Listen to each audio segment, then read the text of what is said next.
What's up, fight fans? This is Kurt DeVille with Counterpunch Boxing News, and I have some new news concerning Demetrius Andrade. Demetrius Andrade has this to say to Jermall Charlo, okay? He says, Demetrius Andrade on the Charlos, they try to put on this image on like they're gangsters. And then when you see them, it's all for show. Why don't you come to the zone? I ran up on you at your press conference. I ran up on you in New York. I'm here. What's the holdup? And that was retweeted by Michael Benson. Okay. Now, I just did a video. I think it was yesterday or the day before about Jermall Charlo. And he was saying how people were trying to be like Mayweather. He was saying like people, don't want the big fights. People, are afraid to lose the people are trying to think of it too much like a business. People are hiding behind networks. He was saying all the right stuff. But now, as things that we know as fact, we have Demetrius Andrade calling out Jermall Charlo again.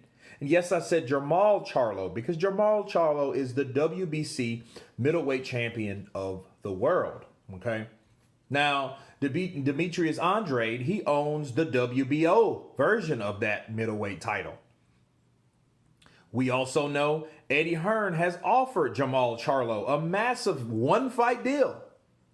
So what I don't understand is you have these guys, they go on here like Jermall. He'll go on here and then he'll conduct an interview. And then you see stuff like this, all the writing on the wall, but then you hear crickets. You don't hear anything. Then you start to think like, okay, well, really, what's up with Jermall anyway? Like, what's up with him really? Because if you offer a contract to a fighter that claims that he wants to fight the best, I want Golovkin, I want Canelo. Okay, if you can't have Golovkin or Canelo, because, since Golovkin fought Canelo, Golovkin is too good for anyone else. And Canelo's always been too good for certain fighters. That's a fact. Okay, regardless if he fought Lara, okay, that was 5 years ago. Going on 6. Okay, so no, he doesn't take fights like that all the time. And Golovkin, we know what Golovkin is when he tasted a little bit of money. So if you can't have those two fighters that figure they're too high on the horse for you, you should have the fighter that's calling you out. That's the only thing that I can talk about. And the point been made, you got Demetrius Andrade over here at the Zone. And his promoter is offering Jermall Charlo money to fight these guys or to fight a champion for a unification. And he won't take it. But then here's the thing. Can Jermall Charlo really take an offer from Eddie Hearn? We don't know the contracts that Jermall Charlo and Jermall Charlo has signed with Al Heyman. We don't know anything like that. See, it's a lot of under the table stuff that goes on over there. See, they can talk and they're at liberty to say what they want to say just for the sake of sounding good. But once something gets physical or action takes place, you don't hear anything. You see what I mean? This guy has said, I've rolled up on your press conferences. I've seen you in New York. What's up? What's the holdup? He's putting Jermall Charlo on blast, and he should be. Because Jermall Charlo, he goes and targets certain fighters. That's what they do over there. If you notice the same pattern over and over again, it's been the same way. Everyone from Errol Spence, from Jermall Charlo, from all these guys that claim that they are the boogeyman or no one wants to fight them and I can't get the fights that I need. Because they're specifically tunneling or choosing certain fighters to pick and choose. Like Errol Spence. He wanted everybody on his stable. He didn't care about Terrence Crawford until Terrence Crawford rolled up on him, and he didn't have much to say at that point when Terrence Crawford rolled up on him. Same thing here with Demetrius Andrade. They didn't want to fight that guy. They had a particular fight way back in the day when they were both at 154, when both twins were at 154, and Demetrius Andrade. He felt he wanted more money for what he's worth. So he left his promotional companies at the time, and he went over to DAZN. Now he's making more money than Jermall Charlo. Fact.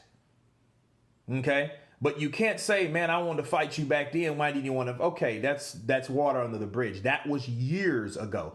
Both of you guys, oh, wow, surprisingly are still undefeated. So I don't see why that fight can't happen. Then you got a guy that has a WBO belt, that's a middleweight champion, that's undefeated, that you have history with, that has rolled up on you in press conferences in New York and putting you on blast, but then yet all you can do is focus on two other fighters that don't want to fight you. Makes no sense. That's my problem. That's my counterpunch with Jermall Charlo. Now, if he responds with some realness, that he is a gangster, that he is that guy, or him and his brother are lions only, then he should respond to this. But if he doesn't respond to it, this guy calling him out, which is Demetrius Andrade, I don't want to hear shit from Jermall Charlo, because he doesn't have too many options, because most of the middleweights are DAZN people. Our golden boy, which are DAZN people. Okay? He can fight Chris Eubank 4 times if he wants. But let him do that. But what we don't want to hear is, why can't I fight Golovkin, DAZN fighter? Why can't I fight Canelo, another DAZN fighter? Then there's another DAZN fighter, Demetrius Andrade, calling you out, but then you have nothing to say. So if he has nothing to say and he has no counterpunch, no rebuttal for this, I don't want to hear anything about Jermall Charlo at all. Just see this particular call out and shut down the topic. But that's my counterpunch on that. Demetrius Andrade calls out Jermall Charlo. Yes, again. You guys tell me what you think. Of course, please subscribe. And you guys been counterpunched. Peace.